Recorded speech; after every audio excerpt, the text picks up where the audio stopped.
শুধু একটি রাজ্যের লড়াই নয়, ভারতীয় রাজনীতির গতিপথের অন্যতম প্রভাবক ধরা হয়ে থাকে পশ্চিমবঙ্গের বিধানসভা নির্বাচনকে, যেখানে নির্ধারিত হয় প্রায় 11 কোটি মানুষের জনপ্রতিনিধি।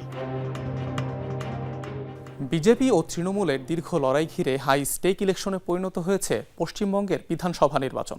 2014 সালে সরকার গঠনে সক্ষম হলেও বারবারই দিদির রাজনীতির কাছে ফিকে হয়েছে বিজেপির মোদি ম্যাজিক। প্রশ্ন হলো, এবারও কি বাংলার গদি আঁকড়ে রাখতে সক্ষম হবে তৃণমূল, নাকি পাল্টাবে সমীকরণ?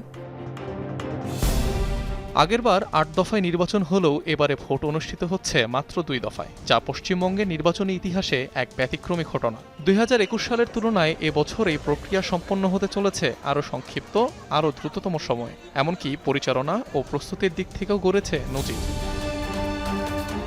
23 এপ্রিল প্রথম দফা ভোট হবে 16 জেলার 152টি আসনে, যেখানে প্রায় 1,500 প্রার্থীর ভাগ্য নির্ধারণ করবে 3,60,00,000-এর কাছাকাছি ভোটার। এর মধ্যে আলোচিত প্রার্থীরা হলেন বিজেপির শুভেন্দু অধিকারী, দিলীপ ঘোষ এবং একসময়ের প্রতাপশালী কংগ্রেস নেতা অধীর রঞ্জন চৌধুরী। 294টির বাকি 142 আসনে লড়াই 29 এপ্রিল, যেখানে কলকাতার ভবানীপুর আসন থেকে লড়ছেন রাজ্যের মুখ্যমন্ত্রী মমতা বন্দ্যোপাধ্যায়। এছাড়াও ভোটের মাঠে থাকবেন 1400-র বেশি প্রার্থী ও 3 কোটির বেশি ভোটার। অবশ্য নির্বাচন ঘিরে এবারে বেশ আলোচনায় কোটিপতি প্রার্থীদের পরিসংখ্যান। তথ্য বলছে মোট প্রার্থীর 21% এবারে কোটিপতি, যার মধ্যে বেশিরভাগই তৃণমূলের। তালিকায় রয়েছেন বিজেপি, কংগ্রেস ও বামদের প্রায় 150 প্রার্থী। এদিকে প্রথম দফায় লড়তে যাওয়া প্রার্থীদের মধ্যে 345 জনের বিরুদ্ধে রয়েছে মামলা। নির্বাচনে ক্ষমতাসীন তৃণমূলের সবচেয়ে বড় বাধা হিসেবে দেখা হচ্ছে আরজিকর হাসপাতালের ধর্ষণকাণ্ড, যে ইস্যু ঘিরে বেশ কয়েকবারই পদত্যাগের ডাক উঠেছিল মুখ্যমন্ত্রী মমতা ব্যানার্জির বিরুদ্ধে।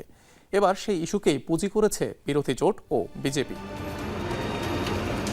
তবে সবচেয়ে বেশি আলোচিত হচ্ছে পশ্চিমবঙ্গে বিনিয়োগের সংকট এবং কর্মসংস্থানের অভাব। গেল 15 বছরে সরাসরি বিদেশি বিনিয়োগ কিংবা ভারত ভিত্তিক বহুজাতিক প্রতিষ্ঠানগুলোর অর্থায়ন তেমন হয়নি পশ্চিমবঙ্গে। ফলে রাজ্য জুড়ে অবকাঠামোগত উন্নয়নের হার তেমন বাড়েনি, এমন অভিযোগ বিরোধীদের। যদিও বিনিয়োগ কম আসার পেছনে কেন্দ্রের ক্ষমতাসীন বিজেপিকে দায়ী করছেন মমতা ব্যানার্জি। এর পাশাপাশি দলের সহযোগীদের বিরুদ্ধে ওঠা দুর্নীতির বিভিন্ন অভিযোগ মমতা বন্দ্যোপাধ্যায়ের সততার ভাবমূর্তি ক্ষুণ্ণ করেছে। বিশেষ করে কয়লা দুর্নীতি এবং অর্থ পাচার ইস্যুতে নাম উঠে আসে তৃণমূল কংগ্রেসের বহু সিনিয়র নেতার। এছাড়াও সংখ্যালঘুদের নিয়ে ভোট ব্যাংকের রাজনীতি করছেন মমতা, এমন অভিযোগও রয়েছে বিজেপির তরফ থেকে। অন্যদিকে বরাবরের মতো ধর্মভিত্তিক রাজনীতিকেই প্রধান হাতিয়ার ধরে এগোচ্ছে বিজেপি, শুরু থেকে যার সমালোচনা করে আসছে তৃণমূল।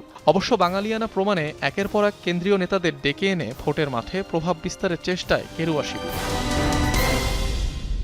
2011 সাল থেকে পশ্চিমবঙ্গের গদিতে মুখ্যমন্ত্রী মমতা ব্যানার্জি মুখোমুখি হয়েছেন 3টি কঠিন রাজ্যসভা আর 3টি লোকসভা নির্বাচনের। প্রতিবারই আরও শক্তিধর হয়ে ফিরে এসেছেন দিদিখ্যাত এই রাজনীতিবিদ। 4 মে নির্ধারিত হবে কার মুখে ফুটবে শেষ হাসি। অনিক রহমান, যমুনা নিউজ।